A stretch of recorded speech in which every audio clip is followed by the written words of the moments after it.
Define parameters of program. Olá, eu sou a Priscila Franco, voz da Michael Burnham, e você está ouvindo um podcast da rede Trek Brasilis.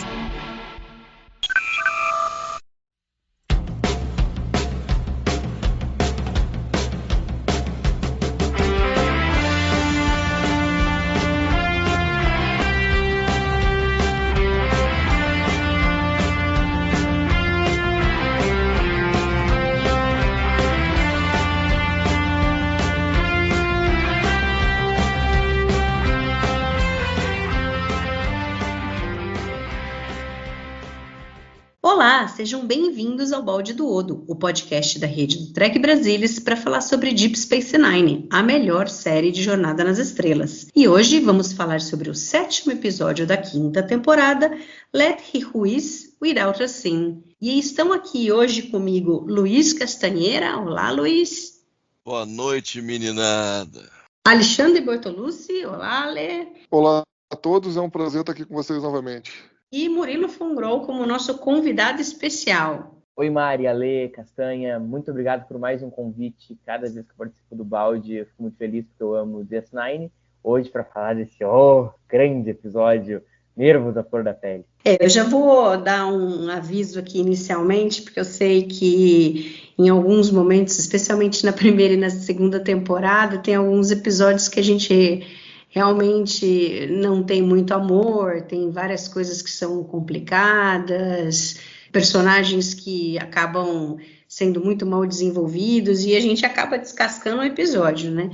Então, para o pessoal, já vou avisando que esse episódio é um daqueles problemáticos. Embora ele esteja na 5ª temporada, eu acho que depois de terem fritado todos os neurônios para escrever o maravilhoso Trials and Tribulations, que foi o episódio anterior, eu acho que eles aqui se perderam bastante, né, nesse episódio. Eu devo confessar que assistindo ele, eu ri bastante, principalmente no teaser do episódio, que acho que o teaser ainda não tem problema, mas depois ele acaba se perdendo, assim, tem várias coisas que eles queriam fazer que eles acabaram não sendo felizes. Eu acho que começa pela premissa do episódio, que eles não souberam desenvolver, culparam a Paramount por não liberar eles fazerem algumas coisas, mas no fim eu acho que o erro foi de escrita mesmo deles. Acontece, não dá pra gente esperar que o Ira e o Robert Hewitt Wolf só escrevam episódios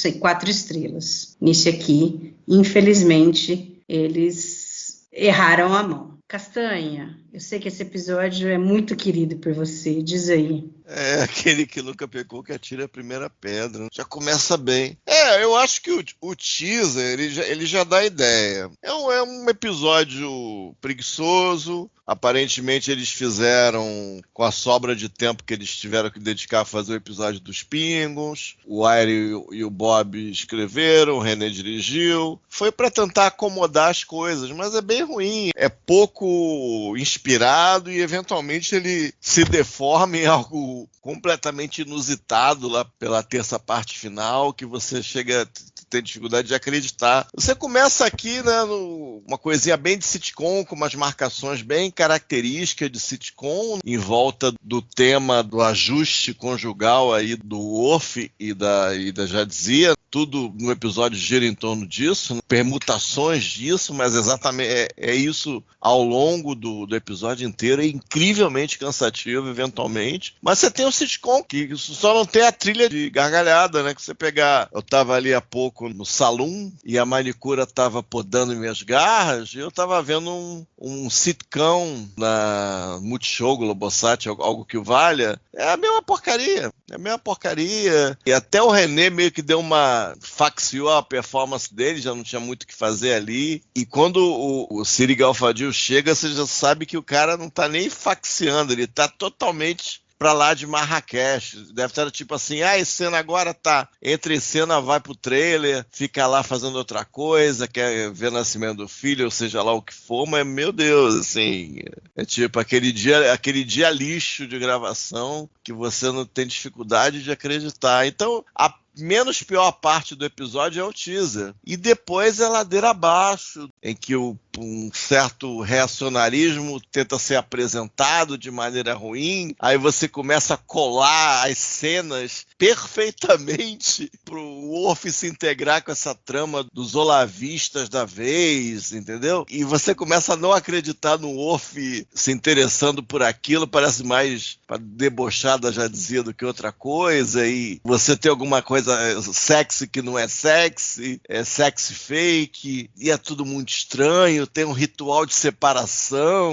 e tem a estátua que diz que você quer transar, e tem uma estátua gigante na cidade. É tudo muito esquisito, gente, é muito esquisito. Era pra ser um negócio sexy, interessante, e não tem nada de sexy nem de interessante. A direção de arte é um horror, as roupas que eles compraram de loja são péssimas, as roupas que eles fizeram parece que foram compradas em loja. É um troço assim. Se antes fosse só o roteiro, mas não é só o roteiro, gente. É tipo que eles gastaram de energia para fazer tão bem os pingos em todos os departamentos. Aqui o pessoal tava de folga. E o Madalone, e talvez aquele diretor que tanto o Alexandre gosta, voltou com uma vingança nos bastidores. Eu não sei, mas deu tudo muito errado. Muito errado. A cena final, parece que é o Denis Madalone filmando um negócio horroroso. A fotografia toda horrorosa, mal iluminado. Aí eu tava falando aqui, um pouco antes de entrar, a Alita sai de campo de um jeito todo estabalhoado pra cá, o Quark pro outro lado. Aí eles param, centralizam. Meu Deus do céu, que diacho foi aquilo, entendeu? Ou seja, é um horror. Esse episódio é difícil.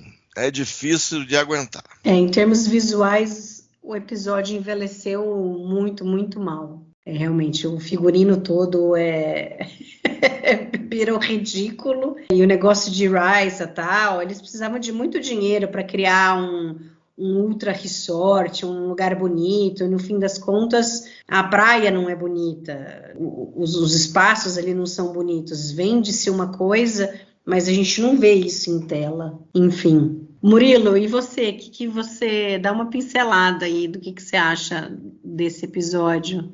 Defender esse episódio é uma missão inglória, né? Porque não há muito o que ser defendido, assim. Mas eu acho que ele é muito ruim, tem coisas muito ruins, mas não acho que seja papo de pior episódio. Eu vou tentar fazer a insanidade de defender ele. Eu acho que tem uma questão nele, que é a questão dos nossos olavistas lá, como o Castanha falou, que eu acho que é uma ideia que acho que a época era muito ridícula, a época anos 90 muito ridícula, e eu acho que olhando com um olhar de 2025 para esse episódio, se torna mais real. Tem uma cena que o Julian olha acho que pra Dax, quando os caras estão falando lá e falam uma coisa do tipo, será que ele mesmo acredita nisso? E é o que às vezes a gente se pega pensando, olhando para essas pessoas. Então é uma ideia um pouco presciente de como essas pessoas radicais têm poder de capturar as outras. É uma ideia legal, assim, mas assim, muito, muito mal executada. Tem coisas assim, como o Castanha falou, figurinos, assim, a cena da... nada, assim, que salve, assim, tirando... Eu tento encontrar essas boas ideias no episódio, a gente dá umas risadas, mas é aquela coisa de rir do episódio, não rir com o episódio. Pontuar, por exemplo, o diálogo final do Worf com a Dax, que não é alhos com bugalhos, parece que ele diz uma coisa, ela diz uma outra, tipo, não faz sentido. Eu fui perguntando como é que o Arya e o Hans escreveram aquilo e acharam que aquilo dá pra escrever. Porque primeiro o Worf tá dizendo que ele não tem confiança. Aí ele conta uma história de quando ele matou uma criança, e aí o que isso tem a ver com confiança e isso faz ele não ser mais terrorista? Tipo, cara, é um roteiro assim que não... alhos com bugalhos. O Castanha lembrou dessas séries do Multishow, que são ridículas, uma coisa ridícula. Esse dia também eu tava com insônia, liguei, perdi 20 minutos da minha vida assistindo uma, que é uma coisa ridícula, e me lembra um pouco disso, sabe? Um roteiro a conversa não tem nada a ver uma coisa com a outra. Assim, é sofrível alguma coisa. Então, assim, tento puxar esses pontos positivos. Acho que essa questão coloca ele ainda um pouco acima do Meridian, do Melora, do Move Along Home, essa questão da ideia legal, assim, mas é É um tiro que sai pela culatra. Eu tenho a impressão que parece aqueles jogos que os times fazem, sabe? Depois que ganham a Libertadores. É meio que isso, assim, é a ressaca pós-trials. Meu Deus. E você, Ale? Bom, assim, esse episódio realmente é trágico para ser. A gente já estava aqui na 5ª temporada, então não dá para dar desculpa de que a gente usou na primeira, eventualmente na segunda temporada, né, que os atores estavam se ambientando, os roteiristas estavam se ambientando. Aqui, infelizmente, a escolha do roteiro foi consciente, inclusive durante a escrita do roteiro. O Robert Hilton falou pro Ira diversas vezes, cara, vamos desistir, vamos jogar fora e vamos fazer outro. Não dá, não vai dar, não tá dando. E o Ira insistiu, e ele comenta, né, eventualmente, posteriormente, que se tem um episódio que ele gostaria de revisitar, o que ele escreveu seria esse. Um episódio trágico, acho que faz muito mal para alguns personagens, e eu acho que esse é o ponto que mais me incomoda. Tudo bem, às vezes a gente tem um episódio ruim, um episódio onde o tiro sai pela culatra na tentativa de se fazer comédia, mas eu acho muito ruim quando o episódio faz mal para os personagens, para a história que já foi construída para aqueles personagens e renega, de alguma forma, aquilo que a gente já viu anteriormente. Então esse episódio, para mim, é o Meridian do Worf. O que o Meridian foi para Dax, esquizofrenia total da Dax lá naquele episódio, é pro Worf aqui, entendeu? Tudo que foi construído pro personagem durante a nova geração. Aqui ele já tava meio esquisito, né? Enchendo o saco em diversos episódios, tendo um comportamento questionável em outros, mas aqui acho que foi a gente achando que ele já tinha batido no fundo do poço, mas acharam uma porta no fundo do poço e ele desceu ainda mais, né? Com esse aqui. Então fez muito mal pro personagem. De forma geral, acho que não faz bem para nenhum personagem aqui. Os atores também estavam completamente fora aqui do tom. Já comentou-se aí sobre, eventualmente, a direção, mas eu acho que foi uma confluência, né? Foi a tempestade perfeita. E realmente fica difícil tirar alguma coisa de bom desse episódio. Talvez o fato, né, da gente conhecer um pouco mais ali da história pregressa do Worf seja algo que salve no episódio, né? Dele ser um cara mais contido porque ele tinha cometido lá uma morte acidental de um colega. Acho que talvez essa parte seja, assim, uma parte que virou canônica, querendo ou não, né? Mas o resto do episódio, infelizmente, não dá, né? Não tem condições, né? 5ª temporada, depois de tudo que a gente já tinha visto, depois do último episódio aqui, né? O Trial and Tribulations, embora, enfim, né? Tem a ressaca após, sei lá, a ressaca após recorde, né? Não dá para apresentar um episódio desse, independente da desculpa. Não, porque a gente queria fazer um episódio falando sobre liberdade sexual, o que os excessos disso podem trazer. Cara, mas ninguém pensou que talvez esse não fosse o melhor tema para a jornada naquela época. Em 1996, o Rick Berman começou a reclamar que os episódios eram transmitidos à tarde em vários estados, em várias cidades, por causa do syndication. E, enfim, não dava para criança de 8 anos assistir nada relacionado a sexo na época. Existiria até uma certa censura. Então, mas os caras quiseram ir ainda com esse... Não, vamos seguir aqui, né, com o tema do episódio. Aí fizeram essa atrocidade aqui, né? E esse aqui é um outro episódio bastante, vamos dizer assim, cabe bastante ali nos extras dos DVDs de Voyager aí, cara. Esse episódio apócrifo pode sair aí, sem problema nenhum aí da lista de episódios de Deep Space Nine, que não vai fazer diferença alguma. Bom, como o Alexandre já comentou aqui, né, realmente, assim, ninguém acabou gostando do episódio. Então, assim, o Ira faz aquela meia-culpa, que ele gostaria de voltar atrás e melhorar, que ele não teve coragem de cortar o episódio, seguir em frente, apesar dos pedidos do Hewitt Wolf. Mas, assim, ele meio que ainda insistiu um pouco, né? Ele fala que, aos olhos dele e do Robert Hewitt Wolf, a razão principal do episódio ter sido um desastre foi por conta das restrições que tinham sido colocadas a eles o quanto eles poderiam falar sobre sexualidade, o quanto que eles poderia aparecer de pele das mulheres ou dos homens. Mas assim, foi o que você falou, eles escolheram mal o tema, porque eles sabiam que não podiam fazer isso, que eles não iam poder mostrar. Até me surpreendi ali com a cena da Lita, com a blusa aberta, não lembrava do episódio, E tem lá no memorial, falando que inclusive tinha uma cena da Lita cortada, né, que foi cortada, que tem no spot promocional, né, do episódio, aquele de 30 segundos, e eu acabei não tendo tempo de procurar para ver se eu achava, para ver como que era a cena, mas aparentemente era uma cena que ela estava na banheira, nua, mas assim, eu me lembrei, porque tem um episódio... Não sei se foi no crossover ou no seguinte, que a gente tem a intendente na banheira e ela sai e tal, aparece a Naná de costas, mas enfim. Provavelmente aqui devia ser mais pro explícito, né? Porque daí o Berman chamou a Chase Masterson e falou para ela que a cena tinha que ser cortada, não tinha jeito, e que eles iriam regravar, e até inclusive a atriz gostou disso daí, né? Isso aí foi porque era mais a conotação da cena, não era só a questão dela estar na banheira. A cena em si. É porque eles fizeram para substituir aquela cena em que a Lita tá meio que flertando com um garotão lá em Ryza, né? Eles estão de mãos dadas, e ali tá sugerindo que ela tá, entre aspas, traindo o Bashir, vamos dizer assim. E até aquele momento a gente não sabe ainda muito bem essa questão deles estarem celebrando o término, conforme as tradições majorianas, né? Sabe-se lá Deus o que isso quer dizer, né? Obviamente. Mas então era mais a conotação como um todo da cena. Realmente ela ia estar na banheira, coberta por espuma, mas ia aparecer o colo dela, né? Do colo para cima, os ombros e os braços lá, a pele dela, e daria essa conotação meio de traição, meio de dela estar fazendo alguma coisa ali que passaria de um certo limite. Até depois você entender que não seria exatamente isso. Mas aí, americano a sociedade americana é o falso puritanismo. Imagina 30 anos atrás, né?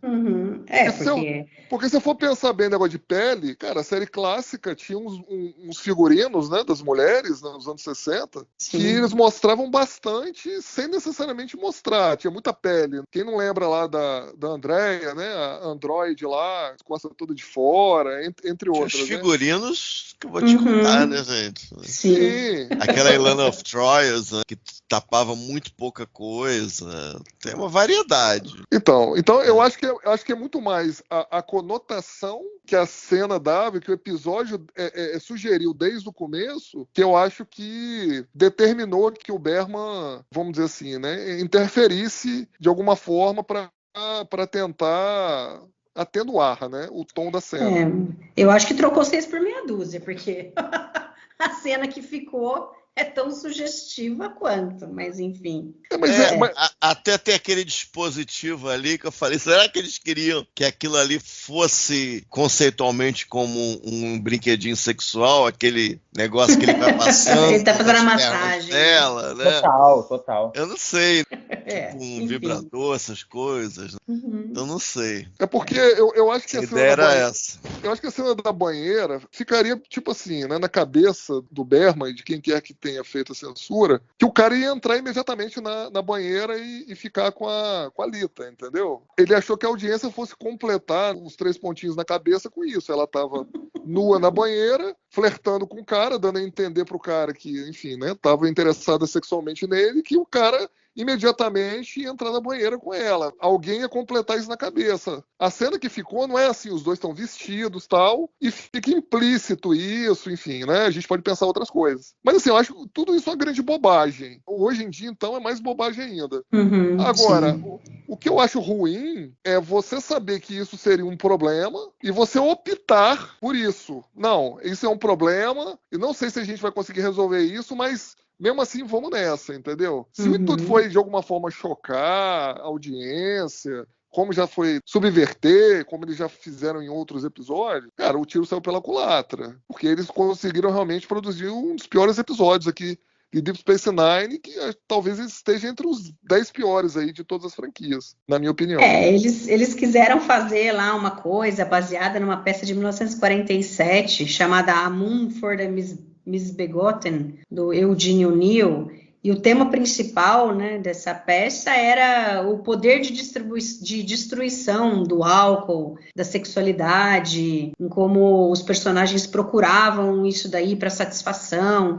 E assim, de alguma forma, eles eles tinham a intenção de fazer isso aqui. Raisa, o que é Raisa? As pessoas vão lá para se divertir, para fazer sexo, mas vai casal também, né? Um local livre que as pessoas podem se divertir, e aí eles iam colocar os essencialistas que seriam contra, e aí seria a questão, o que o pessoal do século XX que estaria assistindo o episódio acharia disso, aprovaria ou não. Só que a partir do momento que eles não puderam fazer talvez tudo o que eles queriam, eles não souberam contornar isso, porque no fim das contas, todo o discurso lá dos essencialistas até que começa bem, porque a primeira coisa que ele fala, o Pascal Fullerton, que é o presidente do movimento Novos Essencialistas, ele fala que eles são dedicados a restaurar as tradições morais e culturais da federação. Beleza, então eles podiam ter se concentrado nisso, que eles poderiam dizer que Raisa,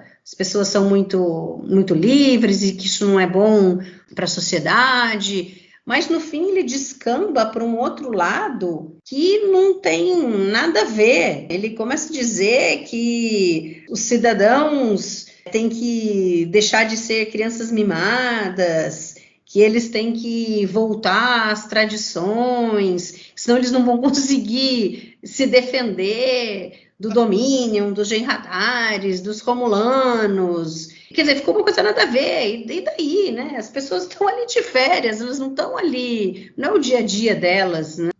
A Dax bem fala, um monte de vida aqui, eu servi a federação, a frota e não sei o quê. Não posso nem ter férias agora. Então, assim, ficou meio... Eles acabaram confundindo tudo o negócio aqui, ficou uma coisa muito esquisita, mas a ideia inicial teria sido interessante, porque Deep Space Nine sempre veio levantando esses assuntos e mais polêmicos e falando de coisas acontecendo principalmente nos Estados Unidos, de política, da sociedade. Então, poderia ter se discutido um pouco, não precisava mostrar ninguém fazendo sexo, ou não precisava mostrar ninguém na banheira, nem nada, mas você poderia, através dos diálogos, colocar algumas coisas, inclusive porque aí faria a ligação com o Worf, porque o Worf cair na conversinha dos caras, quer dizer, ele não caiu, né? Depois a Dax dá a letra no final, mas enfim, faria muito mais sentido juntar, porque uma hora ele fala, esse lugar é uma má influência para as pessoas.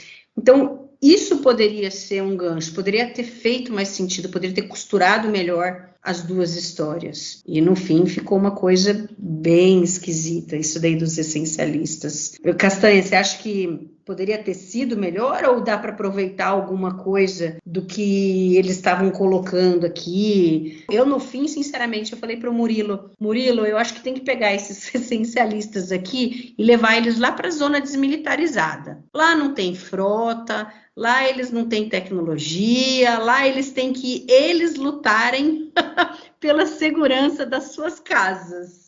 Eu acho que tinha que ser uma coisa mais focada, né? Tipo assim, qual é o problema do relacionamento do Worf, da Jadzia? Ele é muito travadão, tá? Mas o problema é que ele tem uma certa desconfiança dela. Então, ser travadão em termos de costume e desconfiança dela, eu acho que é até o mais importante. Então, eles vão para Risa. Então, eles vão observar. Não precisaria ter o Quark. Aliás, o que o Quark vai fazer nessa viagem? Não precisaria ter a Lita e o Bashir. Podia ser só os dois. Podia ser só o Worf e a Jadzia. E eles seriam expostos lá a Risa, o que rola em Risa, que tem isso, tem aquilo. Teria essa apresentação do que é. Você teria os essencialistas que seriam conservadores, mas não podia misturar com essa coisa. Eles estão muito...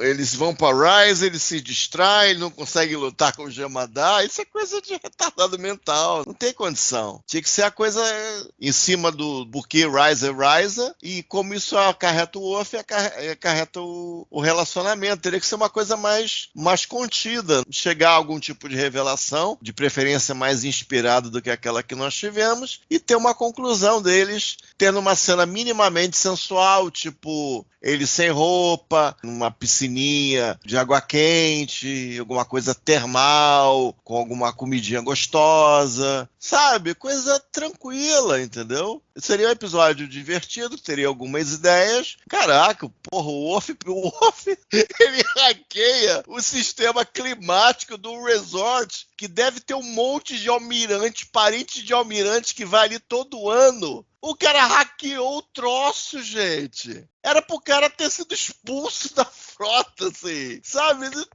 Isso é insano, é completamente insano. Não só fez isso, como ele orgulhosamente foi lá dizer que tinha sido ele. E ele é réu confesso ainda, gente. Deve falar, não, eu apenas dei o esquema do circuito. Caramba, e é facílimo hackear. Aquele negocinho pequenininho controla o clima do planeta inteiro. Sabe, eu não sei nem o que dizer, gente. Eu fico até meio envergonhado. Mas era isso, o episódio era isso que eu mencionei mais ou menos. Era uma coisa pequena, era meio divertidinha, ia discutir esse tipo de coisa.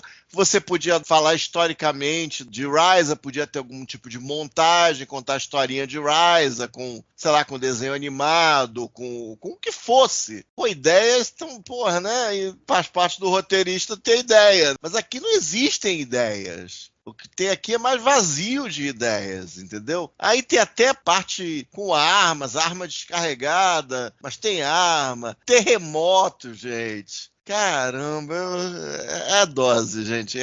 Cá entre nós é dose. E quando eles começam a falar das coisas grandes, o pessoal indo embora, ter o tempo ruim, ter terremoto, o pessoal indo embora e você só ter as internas, é horrível sob o ponto de vista de produção. Você vê que está assistindo a uma produção péssima, de péssima qualidade, mal pensada e mal executada, porque você só no plá-plá e as coisas acontecendo do lado de fora que a gente não vê. Você fica assim, parece uma série muito mais antiga, um orçamento indevido, inadequado, e aí fica difícil, né? Fica difícil. E o tom não é muito legal, né? A história que o Worf conta não explica muito bem porque ele é tão travado. Porque esse tipo de trava tem mais a ver tipo, com uma criatura como se ele fosse o Superman, mas o Klingon não é um Superman. Não é o tipo de trava. A correlação para mim não tá bem posta. Então eu acho mal escrito até isso, porque não vai sair patos nenhum dali, porque isso tá muito desencontrado. Você só fica olhando e rindo, sabe? Não é possível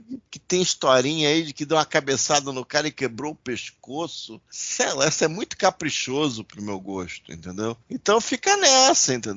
É claro que para fazer, se realmente quisesse fazer uma coisa da sexualidade, teria que se pensar bastante no que poderia ser feito para a TV daquela época, para o Star Trek daquela época, para passar pela censura, para passar pelo Rick Berman, e vale a pena ser uma briga que valesse a pena comprar, que você vai gastando capital político, no caso, para aprovar certas coisas e teria dificuldades em aprovar outras, talvez mais relevantes. Então você ficou emparedado com isso. Você tem que ter o roteiro, tem que ter alguma coisa, tem que ter os finais de ato, tem que ter alguma ação, mas é tudo muito triste, muito lastimável, muito de qualquer jeito. Os valores de produção são totalmente inadequados. É muito complicado mesmo. Como o Murilo falou logo no início, eu acho que tem o seu mérito. É que assim, os essencialistas, eles têm o seu mérito, porque acaba se tornando algo ainda muito do nosso tempo agora. Só que ele é meio desconexo do episódio em si, mas, por um lado, ele mostra certas coisas que, infelizmente, a gente continua vendo hoje, né? Você vê ali, quando eles chegam ali para falar, acho que, sei lá, tem uma ou duas mulheres, o resto é tudo aquela almarada lá, falando, tudo conservador, de restaurar a tradição, e sei lá que federação que ele acha que é, né? Que é a federação, porque ele vai restaurar para que cultura, né? Que culturas que se perderam, que ajudariam eles a lutar contra o Dominion. Mas é isso, o cara vai lá, ele fala, mas assim, ele vai lá, ele fala, e as pessoas escutam, e tem gente que acredita. E aí a gente ainda, porque nós três aqui somos pessoas que escutamos essas coisas e falamos, não é. Mas o problema é que tem gente que escuta, então você vê que isso não é uma coisa falsa, embora seja desconexa os motivos que eles criaram aqui no episódio, ainda assim é algo que, infelizmente, a gente vivencia, esse tipo de gente. Acho que o Murilo colocou bem isso no começo. Tem mais alguma coisa, Murilo, que você gostaria de falar sobre essa parte que você observou? Não, eu acho que é bem isso, assim. Eu acho que essa questão em si do episódio, ela é mas não há muito mérito, porque é uma coisa até meio presciente, assim, acho que não... Na época, realmente, olhando o episódio com o olhar da época, não fazia o menor sentido, assim, porque é uma coisa completamente ridícula e desconexa, que não faz o menor sentido que as pessoas acreditem nisso. O fato é que hoje a gente vê as pessoas falando coisas ridículas e desconexas e as pessoas acreditam nisso, então o episódio acaba se tornando muito mais crível nesse sentido, essas pessoas ultra conservadoras e tal, que defendem essas coisas. Eu só queria pontuar uma coisa que o Castanha falou e que tem a ver com isso, que é a cena uma das cenas lá, a primeira cena eu acho que o cara aparece, ou a segunda, lá o Olavo do futuro, é quando aquela cena, ela é tão feia, esteticamente, eles estão embaixo de um toldo, assim, eu fico me perguntando como é que os caras viram aquela cena, cara, isso pode ir pro ar, cara, porque assim, tem um toldo no qual o Julian Worth e a Dax estão embaixo, o cara falando, cara, é uma coisa assim, nível... Eu acho que novela na Globo nos anos 70 tinha um cuidado maior, sabe, com produção que isso. É lamentável.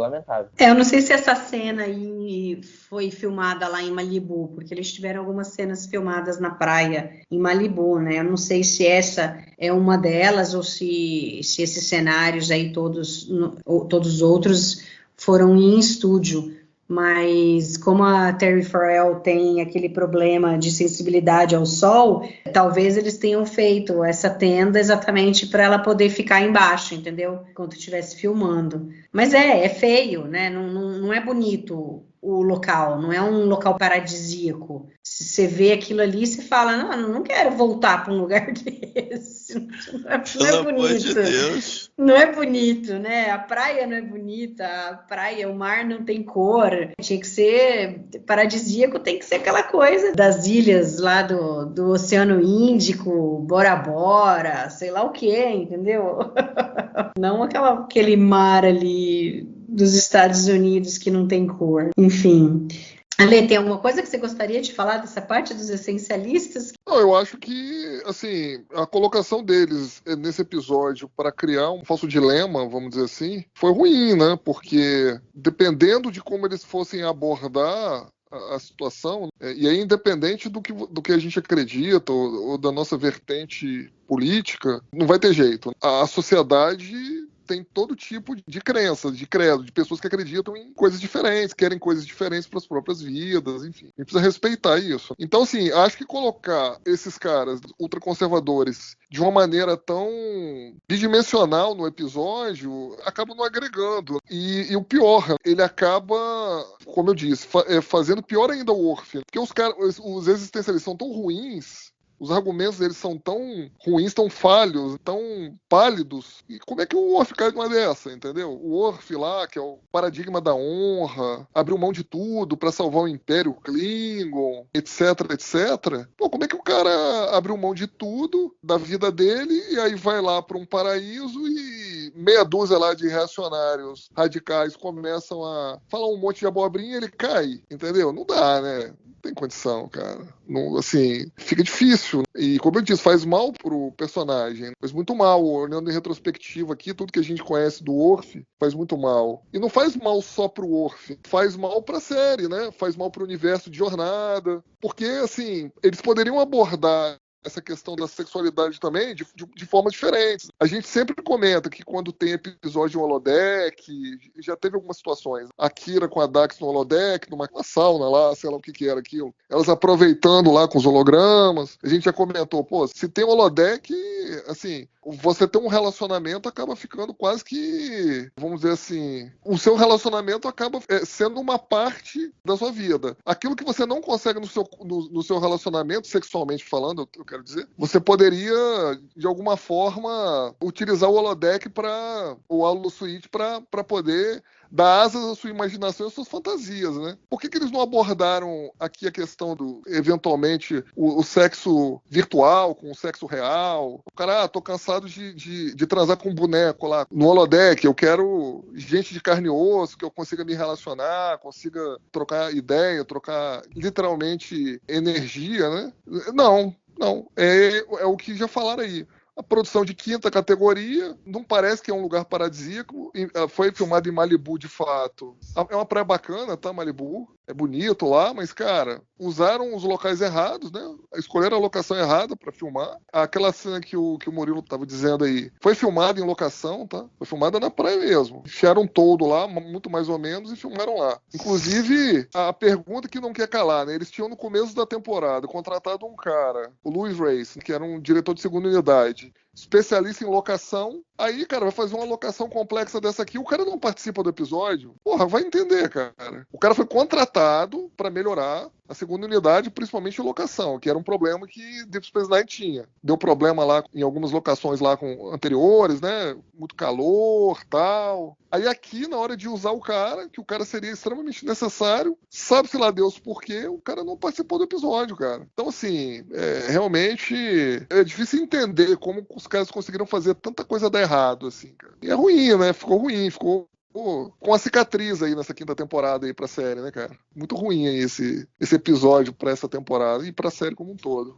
No Memorial Alpha tem uma coisa aqui que eu achei que na realidade não fosse pra cena, mas fosse ali pro descanso dos atores e tal, mas talvez tenha a ver exatamente com essa tenda aí, porque eles colocam lá que eles iam começar a filmar, só que daí não tinham ajeitado uma tenda lá, tal, que precisava ter por conta da Terry Farrell, né, para ela não ficar no sol. E aí o Alberto Noir que teve que ir atrás, pessoalmente, e acabou atrasando, tal, a gravação, algumas horas. Então, não sei se foi essa daí que seria do cenário ou seria uma tenda ali para os atores poderem ficar debaixo enquanto não estão filmando. Mas, de qualquer forma, você vê que só aumenta aí a bagunça do negócio que poderia ter sido resolvido, né? Com a pessoa especialista nesse tipo de gravação, né?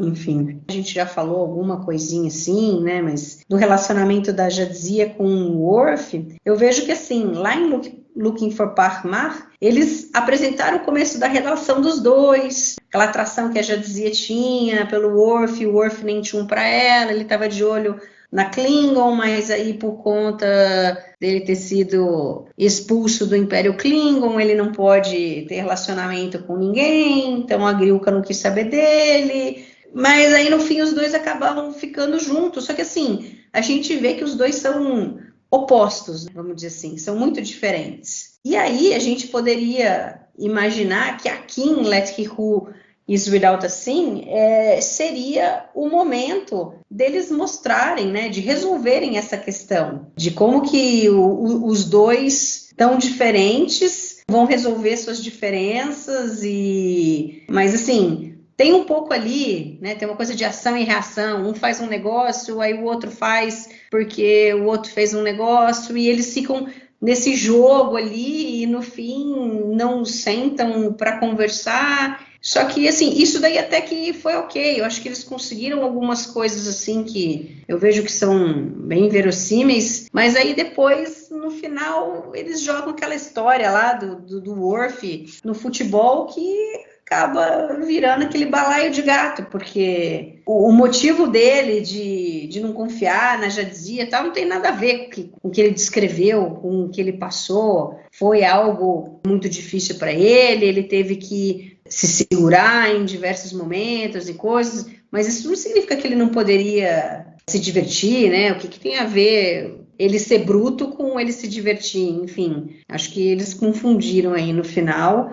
Mas eu acho que acaba salvando ali um pouco na última conversa deles antes da praia, em que parece que eles chegam ao entendimento e meio que salva ali a relação dos dois, muito embora acho que poderia ter sido feito de uma maneira muito melhor desenvolvida, mas assim, não fica uma desgraça, né? Porque do jeito que estava, parecia que os dois... O que um estava fazendo com o outro, né? Porque eles só se só um cutucava o outro, então ficou uma coisa ruim ali, né? Enfim, o que você acha, Castanha? Eu acho que o que era para nos conectar ao episódio, resolver o conflito deles, não foi bem resolvido. Eles não está muito bem claro a questão dele ser um cara super preso, super contido, com ele não confiar na Jadzia. Ficou uma coisa muito mal resolvida e rola o intervalo e a gente... ou rola corte para a cena final e a gente tem que acreditar que aquilo de alguma maneira resolveu, quando na realidade não resolveu porcaria nenhuma. A gente não sente dentro de nós que resolveu coisa nenhuma, então a gente tem que aceitar que de alguma maneira tem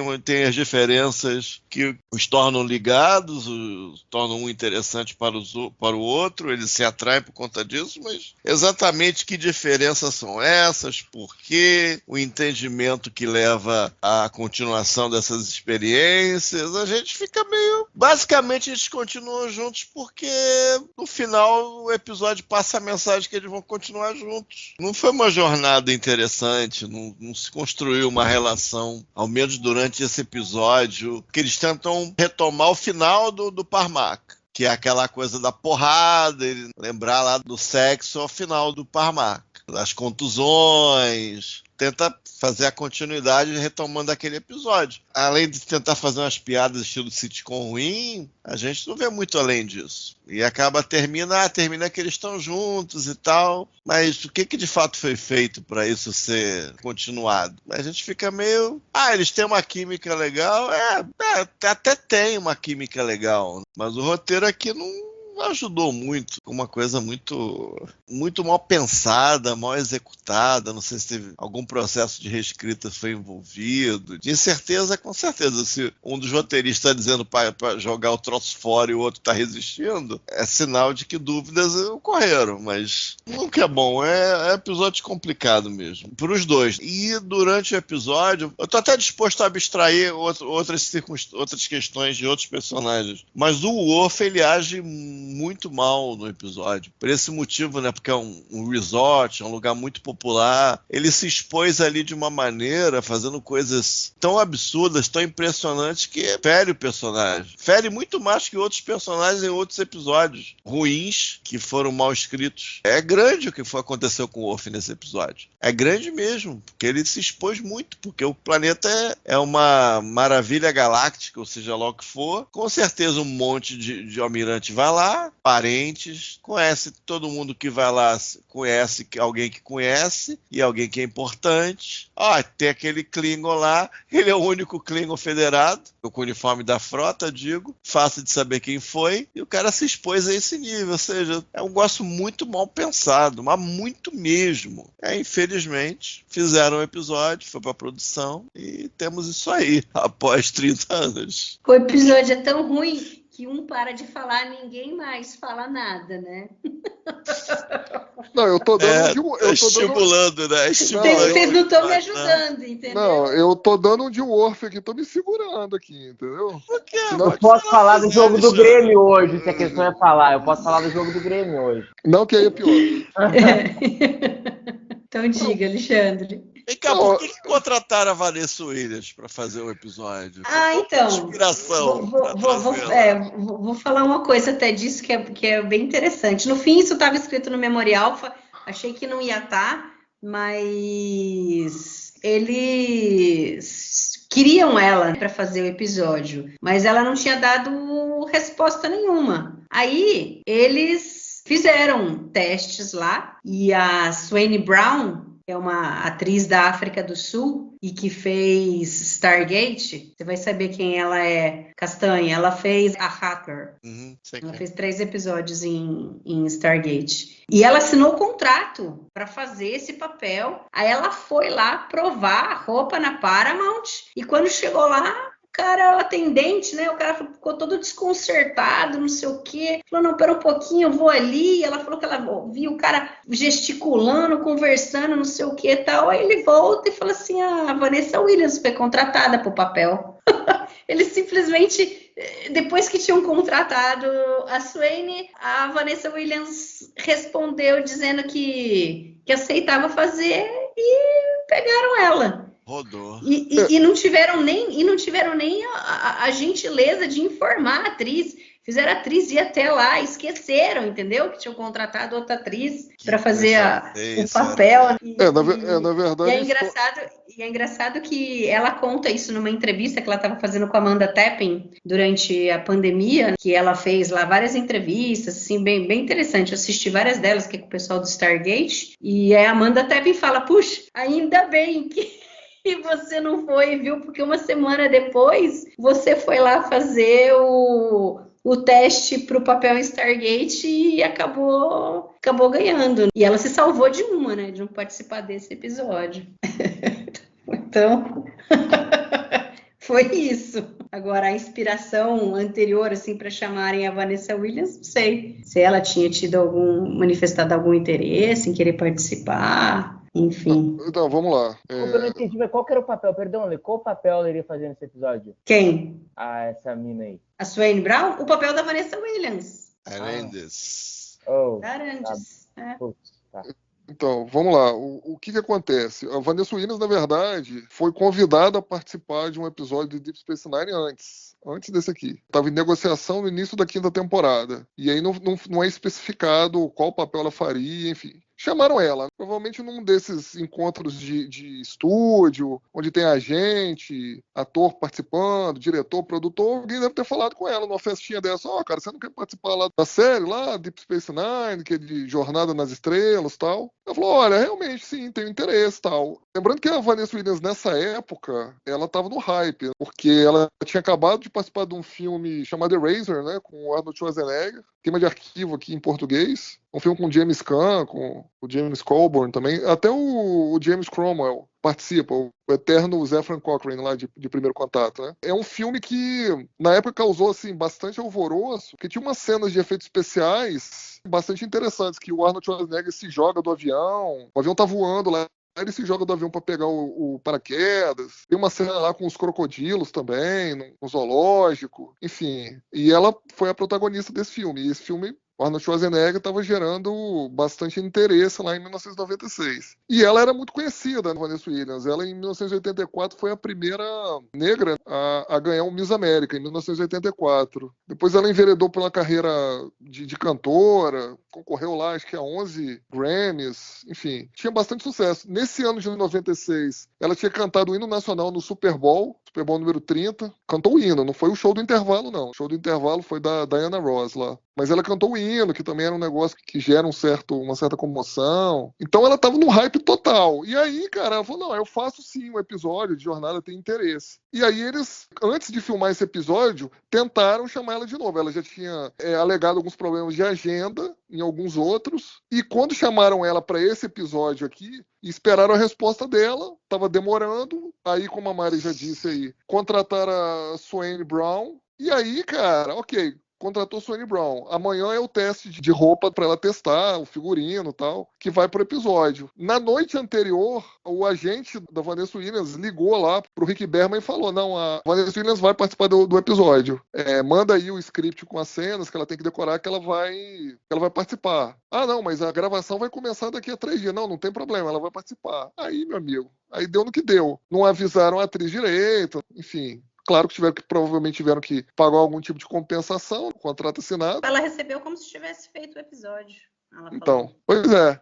Tem que ser isso. E não deve ter sido baratinho para Vanessa Williams participar, né? Porque, como eu disse, ela estava no hype. Pô, mal comparando, não sei se eu vou fazer uma boa analogia, mas para as audiências mais jovens, seria meio como a Lady Gaga participar do episódio de Jornada, alguma coisa do tipo, assim. É tão forte, hein, Ale? Porque a Lady Gaga já tinha alguma participação no cinema, né? E tinha um sucesso na música, né? A diferença aqui é que a Vanessa Williams tinha sido Miss América, que na época era um negócio que trazia mais fama, né? Mais interesse. Mas tu acha que a Vanessa Williams era tão famosa nos anos 90 quanto a Lady Gaga é hoje? Eu acho que sim. Nessa época aqui, sim. Então tá. Nessa época aqui, sim. Eu lembro... talvez por uma pequena janela, Alexandre, eu acho. Porque em 96 eu estava nos Estados Unidos, tá? Eu cheguei a conversar com uma equipe da Bandeirantes, que estava gravando lá uns eventos lá e tal. E na época, um cara da Bandeirantes falou, cara, a Vanessa Williams vai vir pra cá, cara, vai vir pra cá pra gravar alguma coisa, não sei se era comercial, era na Times Square, lá em Nova York. E, cara, eles estavam fazendo um lance lá de fechar rua, que não era um negócio muito comum, cara. Em Nova York, beleza. Os caras vão lá, vão filmar, vão fazer o que quer que seja na rua. Eles fazem um isolamentozinho lá do quarteirão, cara. Pra ela fazer lá o comercial na época, a gravação de alguma coisa na época, cara, eles fecharam 3 quarteirões. Então, assim, nessa época, como eu disse, ela estava no hype. Depois, obviamente, acabou nos confirmando. A carreira no cinema dela não foi lá essas coisas, né? Ela foi se recuperar 10 anos depois lá com a Betty a Feia, né? Que eventualmente ela fez a Betty a Feia. A concorreu versão americana. Norte-americana, né? Isso. Tinha até o Tony Plana lá, que já participou aqui também de Space Nine. Era um dos maquis lá, a gente até comentou Tony Plana. No episódio.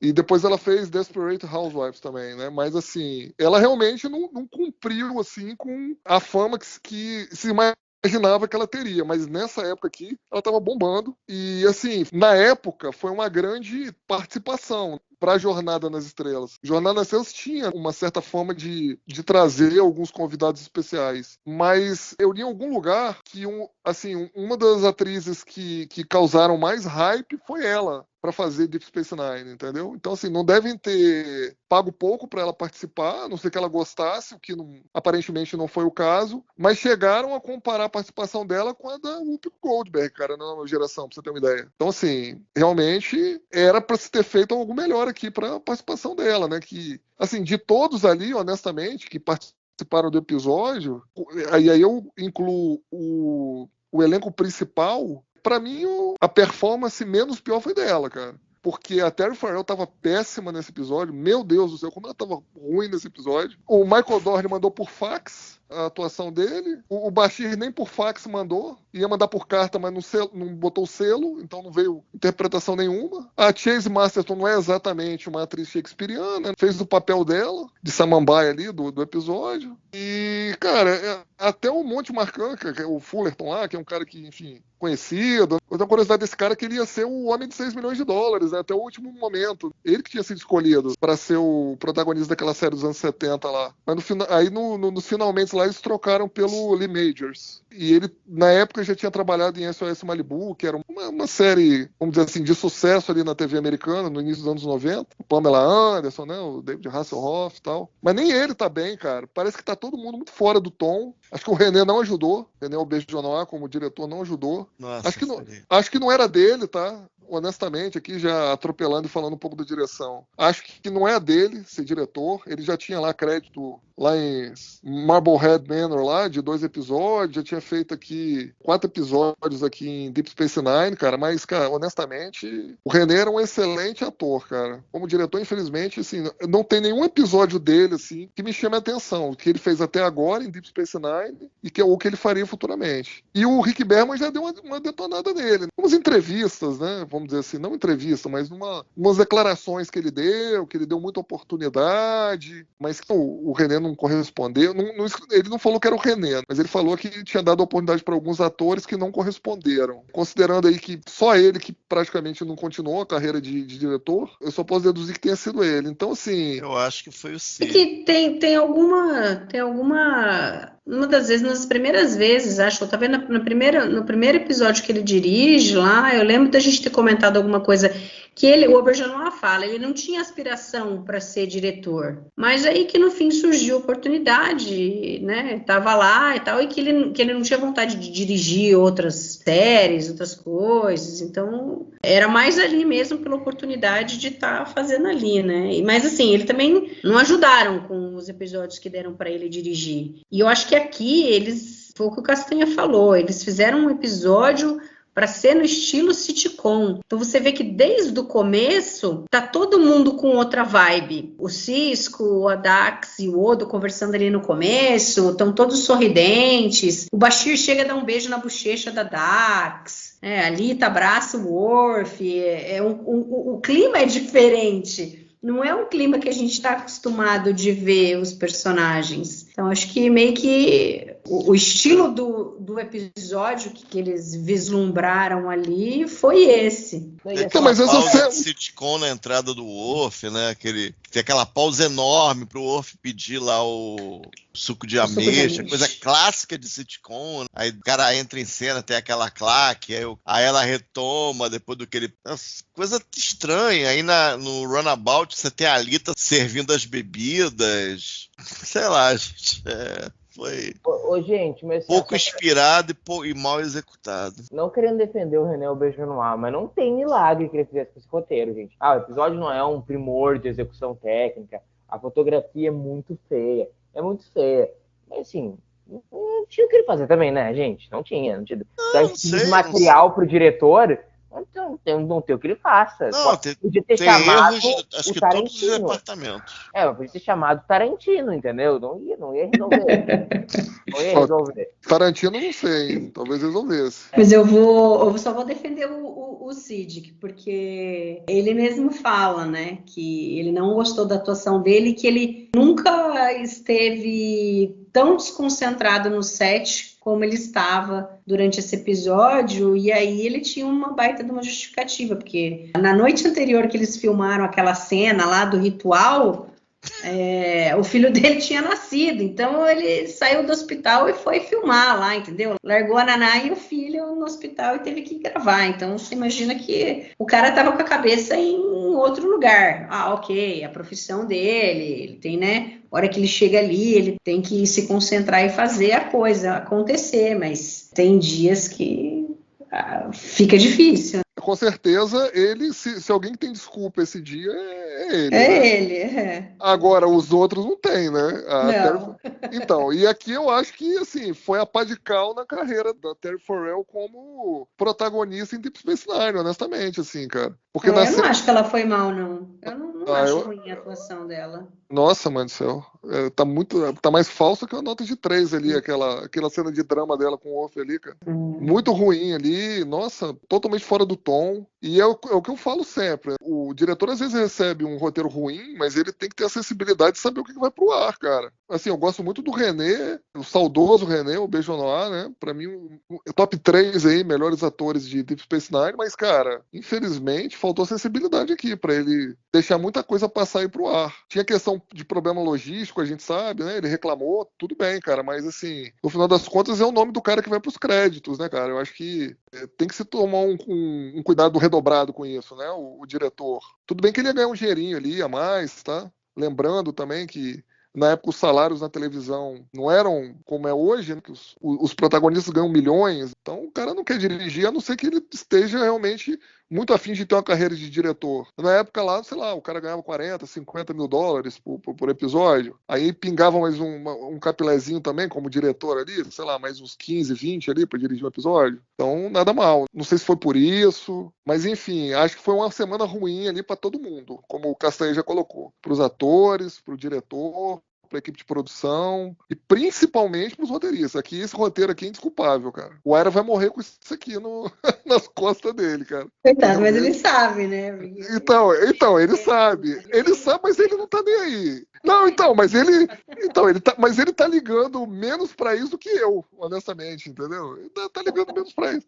Na hora que ele vai pintar a barba dele lá de azul, lá de roxo, ele não tá nem aí, entendeu? Tá nem aí. Murilo, você gosta do plot twist lá depois da relação da Lita com o Bashir? Que eles, o tal do ritual da separação é uma nonsense total, porque primeiro que a gente nem nunca viu a Lita com o Bashir juntos, eles só, né, tem ali uma coisa, eles arranjaram, tiraram do bolso essa, para os dois irem para Risa e para encher linguiça, e depois disso a gente nunca mais ouve sobre esse ritual, ele não apareceu em nenhum lugar. A gente até tem em Children of Time, que a Kira conta, que ela e o Shakar terminaram, mas não fizeram ritual, não.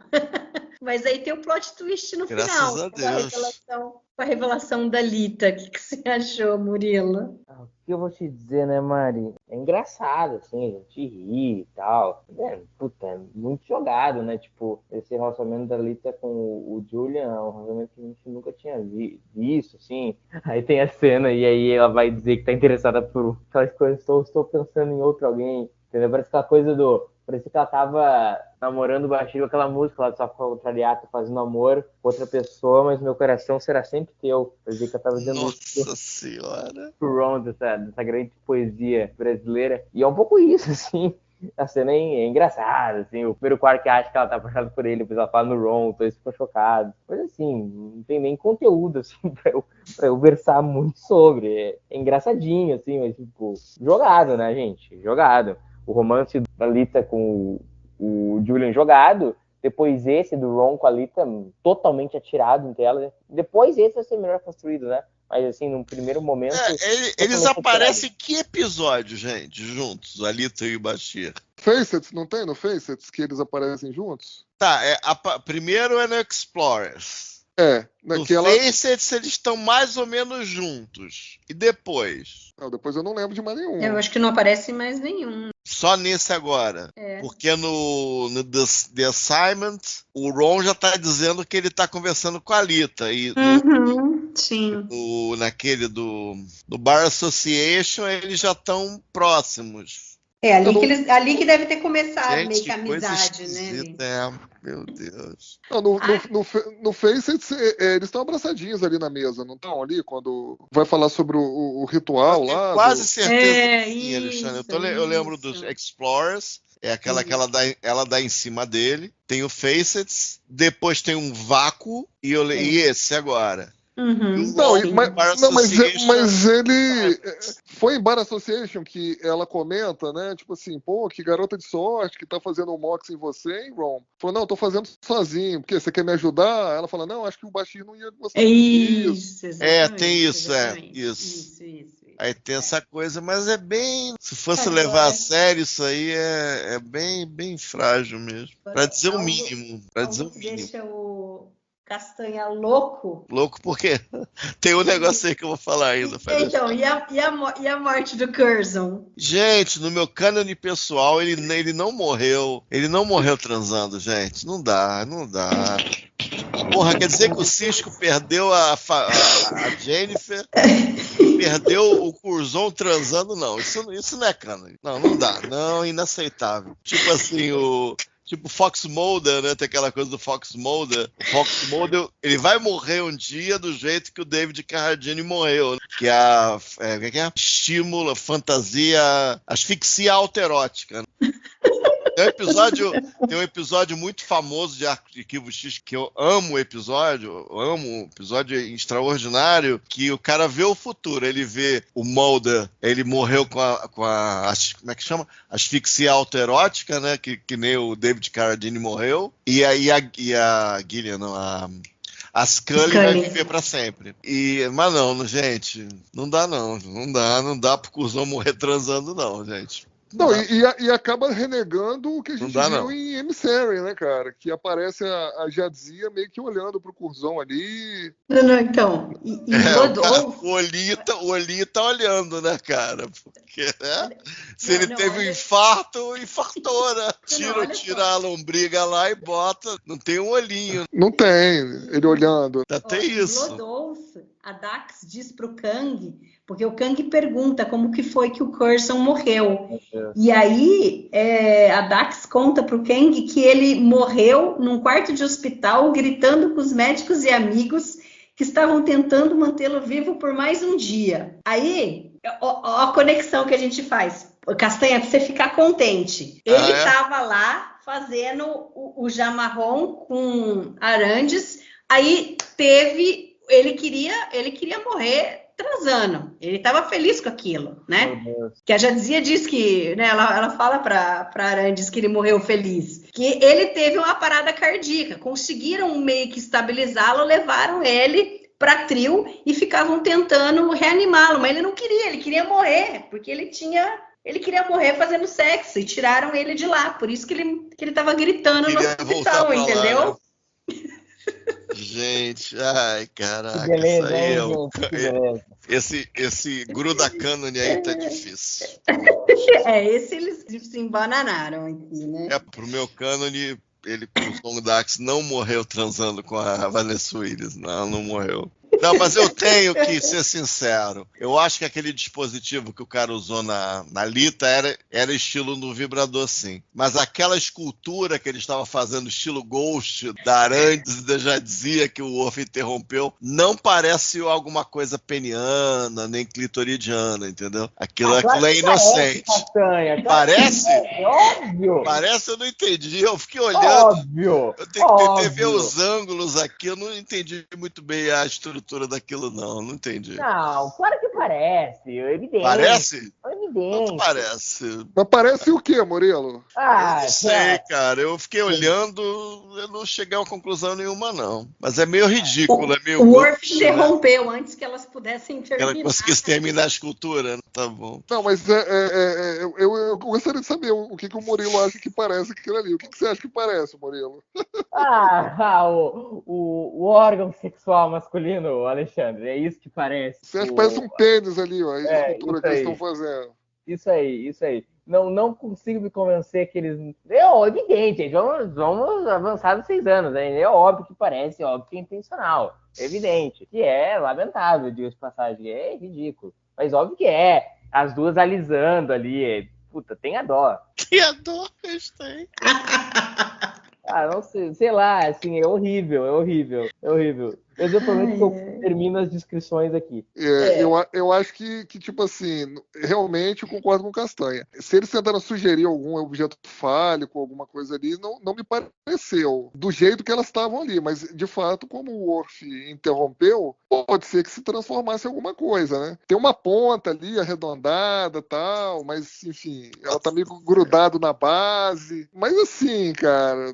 É que não podia ser explícito, né? Não, tudo bem, mas tinha as estatuazinhas, mas quer mais que a estátua é cabeçuda, né?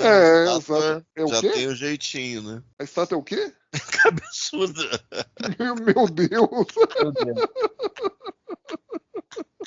Mas se for ver, você fez uma piada agora, mas eu vou ver o que eu falo aqui. Eu vou cadar que tá acostumado. Pô, só agora que tu notou, Alexandre? Porra, pelo amor de Deus. Negócio mais desavergonhado. Ai, meu Deus do céu. Aí, só falar umas triviazinhas, umas coisas que foram... que apareceram no episódio. A gente tem a citação do Capitão Baudet, né, que é estopim de várias brigas da Jadzia com o Worf, e ele tinha sido citado lá a primeira vez em The Maquis parte 2, até a conversa da Dax com a Kira, e a Kira fala, pô, mas não dá, eu não ia conseguir jantar olhando o cérebro do cara, tá? E aí aqui ele aparece de novo, que a Dax tinha saído para jantar com ele. Mas ela não tinha nada que ter saído para jantar com o cara. Mas é amiga do cara. Qual o problema, Alexandre? Qual o problema? Pelo amor de... Daqui a alguns anos a gente conversa, Murilo. Daqui a alguns anos a gente conversa. O problema tá nos olhos de quem vê, meu cara. E o chifre tá na testa de quem não quer ver também, né? Mas ela não tá. Só é corno quem é curioso, Alexandre. Só é corno quem é curioso. Pois é, não dói, né? Se você não vê, não dói, né? Tá tudo certo. Os olhos não veem, o coração não sente. Nem a testa, né? Cara, a Lita encostou 2 bonequinhos falando que eles gostam um do outro, gente. Caraca! Gente, não tem. Realmente, esse foi terrível. Aí, a gente tem a fala do Quark, que é engraçadinha, né? Que é a hora que começa a chover. Aí ele fala, pô, Ferenginar, que é muito chuvosa. A gente tem, sei lá, 100 e não sei quantas palavras para descrever a chuva. E a gente tinha visto isso, né? Da chuva em Ferenginar lá em Family Business. Isso foi legal. Né, porque eles ligaram bem aqui. Uma continuidade. Aí ele no Runabout. Foi isso que o Worf fez aqui no Rio Grande do Sul. Ele mudou os controles de clima. Pode ser. Cara, a roupa do baixinho, gente, é algo assim. Eu não sei nem o que dizer. É uma calça meio de baile, né? Estilo baile e tal. Aquela blusa grudadinha, mas ele é muito magricelo, né? Ele é bem magricelo. Não sei nem o que dizer. O Siddiq. Ai. É a bolsa do Quark, a bolsa de prateleira. A sandália de prateleira, e é ruim, as mesinhas também é tudo de aluguel ali da esquina. Cara, é muito. Você para pra pensar em termos de produção, a árvore também é uma árvore super ordinária. O maior da Dax é da Speedo, dá pra perceber a marca do lado direito. Óbvio que é da Speedo. Eles falam que aparece mesmo. Eu não Aparece, fiquei olhando pra ver, não, mas... E a sunguinha do Worf, era de que marca, Alexandre? Ah, não, isso era a pegadinha do malandro, da Dax, né? Igual ela entrava no quarto do Odo e mudava os móveis tudo de lugar, ela colocou na mala essa sunga pro Worf pra sacanear. Ela tava de sacanagem com o Worf, certeza. Sei não. Gente, Tava. Porque senão o gosto, a moda do século 24 não dá não, gente. A cena do maior da Dax é quando ela tá conversando com a Arandes, exatamente, que ela acabou de tirar a parte de baixo, a canga, assim, né? E aí chega a Arandes, aí uma fica segurando na mão da outra ali, conversando, do lado direito, assim, em cima do quadril, assim, cara, dá pra perceber direitinho, tipo aquela setinha que é a marca da Speedo. Então, assim, dá pra perceber muito, assim, não dá pra entender como é que passou isso lá Pois é. Na produção, a não ser que eles quisessem, de fato, fazer propaganda pra marca aqui. Ou seja, tem Speedo lá no século 24 ainda? Permaneceu a marca? Tem, deve ser. A marca favorita do Mulder. Ai,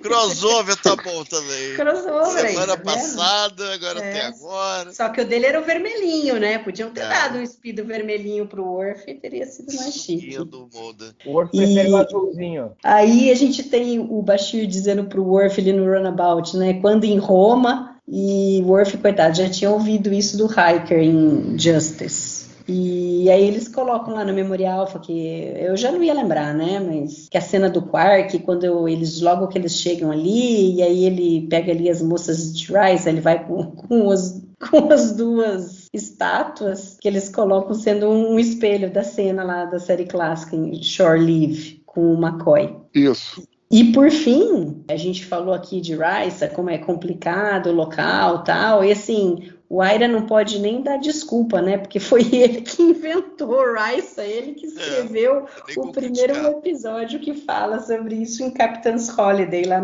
na Nova Geração. Então, quer dizer, a ideia era boa lá e que ele podia criar alguma coisa aqui que desse certo. E uma curiosidade sobre esse episódio aí, da Nova Geração, é que na época, enfim, o Roddenberry ainda tinha algum tipo de interferência nos roteiros. E o Aira escreveu o episódio achando que tinha feito um episódio bacana e foi mostrar lá pro Roddenberry, né? Mas não foi ele que foi mostrar. Os roteiros dos episódios passavam pelo Roddenberry. Aí o Roddenberry chamou o Aira para conversar, né? Falou, olha, o Roddenberry tá querendo conversar com você, Aira, pelo episódio que você escreveu aí do final de semana aí do Capitão Holiday. Aí, beleza. Ele foi lá conversar com o Roddenberry e pro choque do Aira, o Roddenberry começou a falar alguns impropérios sobre o episódio. Tipo, cara, gostei do episódio que você escreveu. A gente poderia fazer o capitão lá transando bastante nesse episódio, tendo várias orgias ao fundo, homens transando com homens, transando com mulheres, mulheres transando com mulheres. Uma loucura, entendeu? Sêmen pra todo lado. Aí o Aira saiu meio assustado, né, da sala do Roddenberry e foi lá conversar com o Rick Berman. Falou, Rick, é sério isso, cara? Orgias, é isso mesmo? Aí o Rick, não, esquece isso aí, cara. Só faz o capitão transar, que o Patrick Stewart tá pedindo isso. Então, faz aí, mas esquece esse negócio. O negócio é muito E dizem, não sei se é verdade, mas dizem que foi um dos outros roteiristas, acho que foi o Ron Moore que falou, o René, eu não lembro, quem trabalhou com ele na época. Acho que foi o Ron, acho que o René não estava ainda. Que falou que um dos motivos, entre aspas, que fez o Aira meio que ficar descrente com a Nova Geração foi depois dessa reunião, que ele falou, cara, essa série não é pra mim, bicho. Os caras tão malucos aqui, eu não vou ficar, não. Então ele só ficou... E faz um episódio desse e diz que não deu certo porque não deixaram eles fazer uma coisa mais sexy e tal. Eu não sei se ele tava com isso na cabeça, entendeu? Na hora que ele foi escrever esse episódio aqui. Pô, se o Roddenberry queria aquele negócio todo lá, gráfico, pô, se eu botar um negocinho aqui, será que vão achar ruim? E acharam, né? Não botou nada, né? Nem deu pra botar nada. Ah, a gente também não sabe, né, Castanha? A gente também não sabe, vestido, né? A sunga do Worf é douradinha, a cintura preta, é uma coisa assim. Um adereço Klingon, né? Tipo uma tartarugazinha, assim, na lateral, não sei. Talvez a sunga fosse interessante para matar a dúvida do canon que apareceu em Discovery. Do Double Barrel, né? Murilo, tem mais alguma coisa que você quer falar desse episódio? O que dizer, né, Mari, desse grande episódio. Só que, eu acho que ele tem uma ideia legal, que é uma ideia que é esse lance do cara super extremistas e de como as pessoas podem acreditar nessas extremistas muito rápido, mas tem a dó, né? Muito ruim. Queria repetir sobre, que a gente falou pouco, sobre aquele diálogo do Worf e da Dax, que pode entrar para os anais dos diálogos mais sem sentido já escritos na história da televisão, porque ela chega brava porque ele virou terrorista, aí ele fala da falta de confiança nela. Aí ela reclama e ele conta uma história de que ele matou a criança lá jogando futebol, faz essa menção aqui, que é futebol soccer, né? Não o futebol americano. Enfim, aí ele matou a criança lá e eu queria entender o que isso, cargas d'água, tem a ver com o fato dela não ter confiança nele e o que as duas coisas têm a ver com ele sabotar a Risa. E aí eles vão lá no Olavo, ele desiste de ser terrorista, e aí ele fala que um valor principal da federação é a confiança. Só que eu não entendi por que tem a ver a pauta dos caras com confiança. Uma conversa com a outra, sabe? É surreal que isso saiu da cabeça do Aire e do Husby. Porque assim, gente, é 6 minutos, sei lá, não contei, mas é 6 minutos que não fazem sentido. Só que assim, não é, gente, eu não tô sendo, meu Deus, isso não faz sentido. Não faz sentido mesmo. Tem alhos com bugalhos. Entendeu? A Dax fala uma coisa, o Worf responde outra. E eles vão lá e falam outra coisa, sendo que os caras estão falando outra. É um bagulho de louco, de louco. Total. Ale, tem mais alguma coisa que você queira falar do episódio? Tem a ver com o episódio de forma marginal, vamos dizer assim, mas é só uma brincadeira, uma curiosidade. Eu tirei essa informação do Gene Roddenberry e tal, dele falar que ele queria uma coisa mais gráfica lá no Captain's Holiday, de um livro, né, chama The 50-Year Mission, The Next 25 Years. É um livro do Mark Altman e do Edward Gross. Tem muita história de bastidor, anedota. E aí, só para finalizar com mais uma anedota em relação ao que acontecia, né, com os roteiristas, eu só posso deduzir que o Aira subiu no telhado lá do Hart Building, que na época era o prédio que os roteiristas ficavam, na Paramount, lá em Los Angeles, e tenha fumado muita erva que não era orégano, né? Porque o Tracy Tormer fala, né, que quando ele escrevia para a Nova Geração, os roteiristas subiam lá no terraço, né, no último andar lá. Não é nem no terraço, é na cobertura mesmo, para fumar umzinho, né? Para dar uma clareada nas ideias. Eu acho que o Aira deve ter exagerado aí, cara, na dose para ter escrito um episódio desse, cara. Não é possível, entendeu? Não parecia ser coisa dele, não. E essa brincadeira, né? Brincadeira / verdade que o Tracy Tormer fala, tem nesse livro também que eu comentei. Então fica aí a dica de leitura aí pros ouvintes aí, que é um livro bastante interessante, que fala sobre as séries série clássica, né? Até Enterprise. Fala sobre a Nova Geração, Deep Space Nine, Voyager, Enterprise. Vale a leitura aí. E você, Castanha, tem mais alguma coisa? Gente, a namoradinha de separação do Bashir, acho que nem atriz era tava totalmente perdidinha ali, parece meio improvisado. Caramba, gente, esse episódio é terrível mesmo, gente. Provavelmente a energia foi toda lá pros Tribbles, pros Pingos. E aqui foi a raspa de tacho que eles precisavam ter em produção. Acho que eu falei na outra vez, né, no episódio passado, se você pegar a audiência, esse tem uma audiência similar ao dos Pingos. daí tem um tombo e a audiência nunca mais chegou no patamar desses 2 episódios. É uma coisa engraçada, porque esse episódio teve números similares, eu não lembro se de pontuação ou de share, algo assim, no mesmo patamar do episódio dos Pingos. É uma coisa meio irônica, assim, um episódio tão detestável como é que... E honestamente, para o personagem, eu acho que o Alexandre falou de fazer mal para personagens e tal. Eu acho que o pior, eu acho que é pro Worf, porque eu acho que não explica coisas que a gente vinha vendo do Worf na série, eu sempre vi do Worf ao longo de todos esses anos na nova geração também. E além disso, ele faz coisas muito absurdas que deveriam ter uma consequência mínima e não tem consequência alguma, e é bastante ruim, né? Então esse episódio aí, assim como a morte do Curzon que ele endossa, é bom deixar na parte meio cânone pra quê do Worf, porque faz muito mal pra esse personagem aí. E é aquilo, se a gente pegar os melhores episódios que agradaram a todos nós de maneira mais enfática, de maneira mais intensa, não apenas o roteiro, é claro que pra TV o roteiro talvez seja o elemento mais importante. Até porque tem que ter uma cara, tem que ter um perfil que liga esses episódios, no mínimo, além da continuidade, tem que ter uma certa cara, talvez ao longo de anos. Mas para ter aquele episódio forte mesmo, a gente percebe que todos os departamentos trabalham com força, como a gente teve no episódio dos Pingos e em tantos outros. Para ter aquela memória, né? Você vê que coisas importantes aconteceram naquele episódio e em outros. Aqui você vê defeitos em todos os departamentos. Ou por problema de prazo, ou problema de orientação, problema de tempo, de orçamento, de organização, etc, etc. Mas você vê aqui um exemplo de muita coisa dando errado ao mesmo tempo. Esse aqui é para esquecer, ou para lembrar se você quiser rir. Aí fica a critério. Muito bem.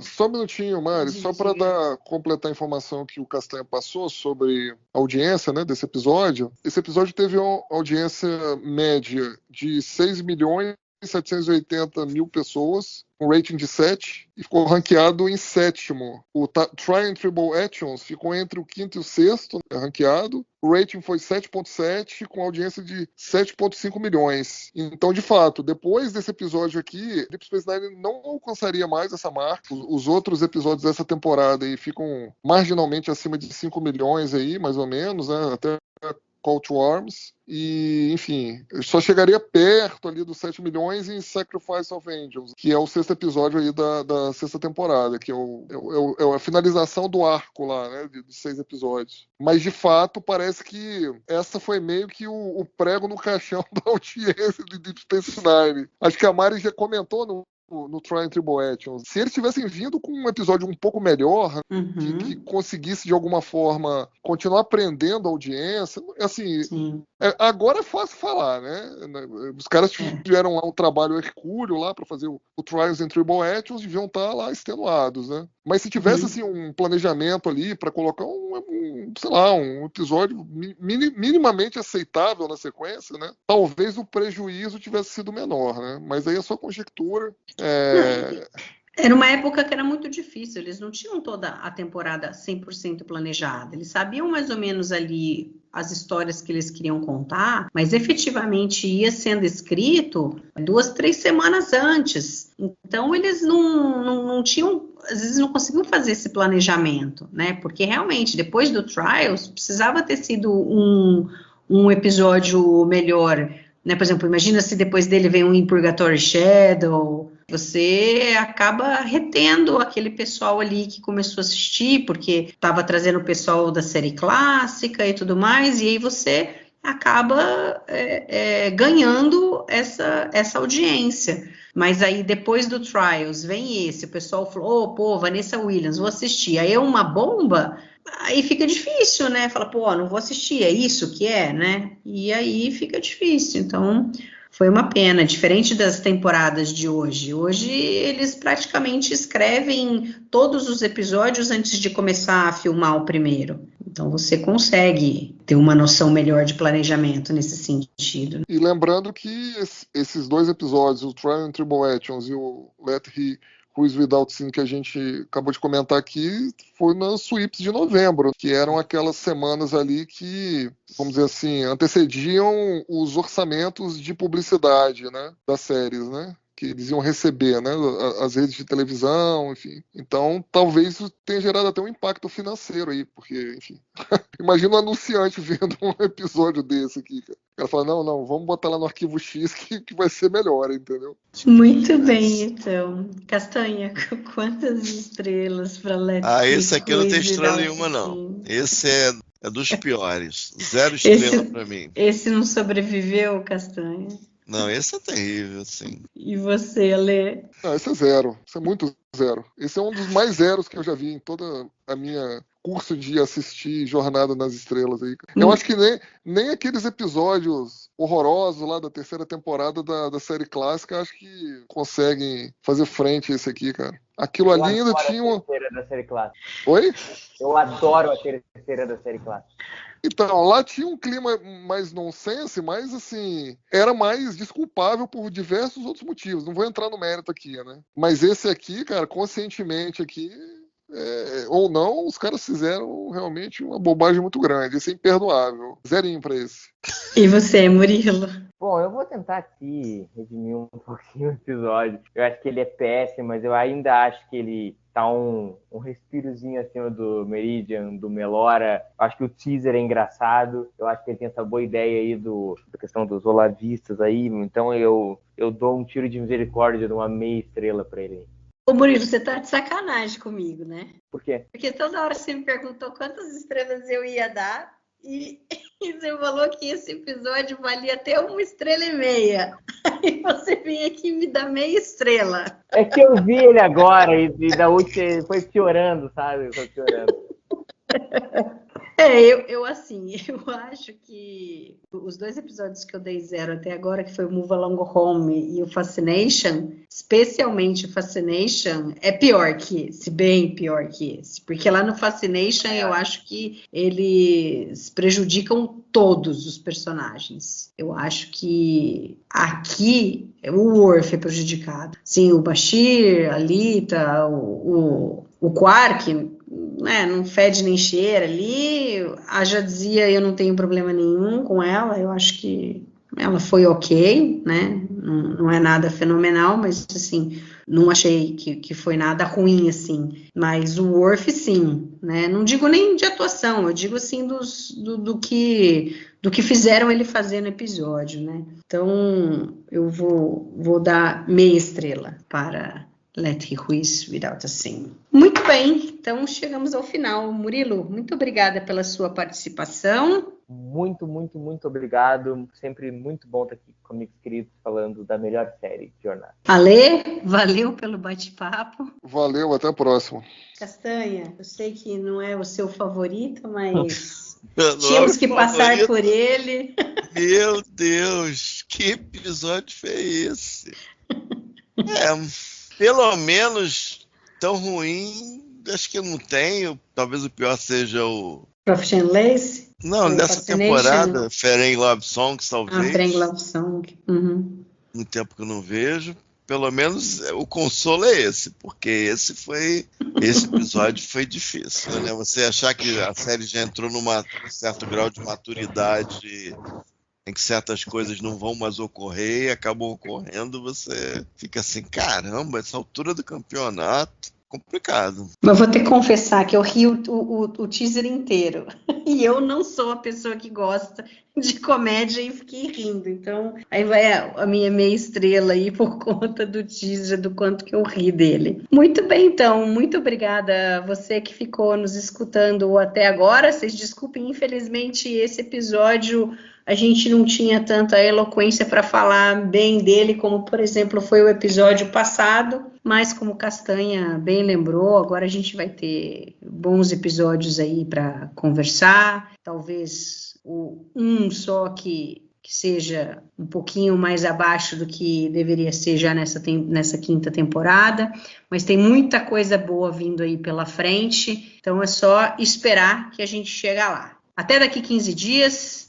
E nos vemos para falar sobre o Things Past, que é um episódio que eu acho bem interessante. Valeu!